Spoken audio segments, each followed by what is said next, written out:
Le chanteur qui m'a marqué évidemment depuis mon adolescence, c'est un des 4 Beatles, c'est Paul McCartney.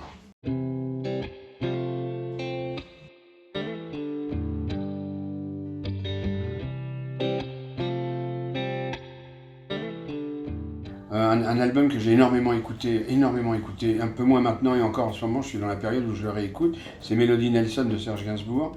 Un autre album que j'écoute beaucoup en ce moment, c'est le premier album ou le deuxième album des Beatles, pas Sgt Pepper et ça, mais vraiment les premiers albums. Je trouve qu'il y a un son, il y a une espèce d'énergie particulière. Et puis, un guitariste que j'ai toujours admiré, qui est Baden-Powell, un guitariste brésilien.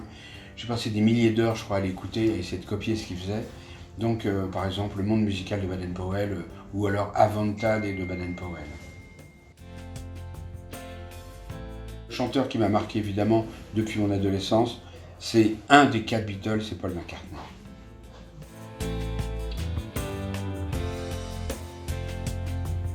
L'histoire est un peu longue, j'ai une passion pour le Moyen-Âge, j'ai une passion pour les cathédrales, j'ai une espèce de, entre guillemets, quête spirituelle, c'est-à-dire, comme beaucoup de gens, je me pose des questions, pourquoi on est là, est-ce qu'on était là avant, est-ce qu'on sera là après, donc je m'entoure de textes, je lis, j'essaie de voir des gens éclairés qui ont écrit des choses assez remarquables, et je me pose des questions, donc je suis toujours dans un doute en cherchant la réponse.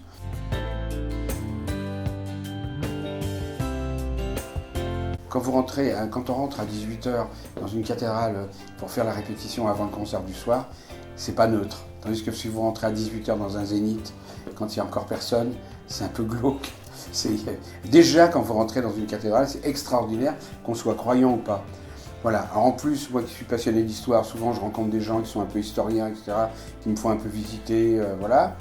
Et puis voilà, j'ai une espèce d'attirance pour ça, notamment au cours d'une tournée précédente, il y a 5-6 ans, après un album qui s'appelait Listen Love, j'avais chanté dans 3 endroits, la basilique Saint-Denis, une église près de Westminster à Londres et l'église Saint-Eustache. J'avais remarqué que l'écoute des gens était différente et j'avais eu une émotion particulière. Et donc, quand on m'a proposé il y a 1 an et demi de faire une tournée comme je fais en ce moment, alors j'ai dit oui sans hésiter, parce que il se passe quelque chose de particulier. Évidemment, le répertoire qu'on chante et qu'on joue est adapté au lieu, quoi. Sinon, ça ne m'intéresserait pas de le faire. Donc voilà, il y a certaines chansons qu'on fait, on a une liste d'une vingtaine, 22, 23 chansons, morceaux, et qui sont adaptés, qui sont en résonance avec le lieu. Et les arrangements qu'on fait doivent être en résonance avec ces lieux qui n'ont pas été faits pour faire forcément de la pop musique avec des batteries.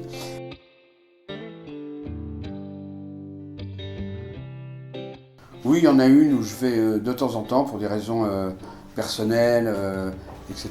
Donc, qui sont pas loin d'un endroit où je vais très souvent, qui est la cathédrale de Chartres. Je suis attiré par les cathédrales depuis que je suis presque adolescent, enfin un petit peu après. Et deuxièmement, la cathédrale de Chartres est assez remarquable. De toute façon, elles sont toutes remarquables. Mais celle de Chartres, bon, il y a des vitraux, j'ai pris mes habitudes, là, je vais voir la Vierge Noire, la belle verrière. J'aime bien regarder. Avant, là, ils l'ont rénové, avant, il y avait des tas de graffitis que j'adorais les regarder.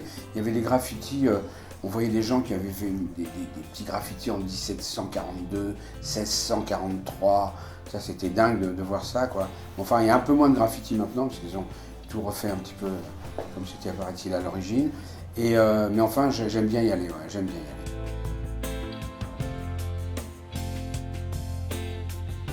Oui, depuis que je suis petit, Jeanne d'Arc.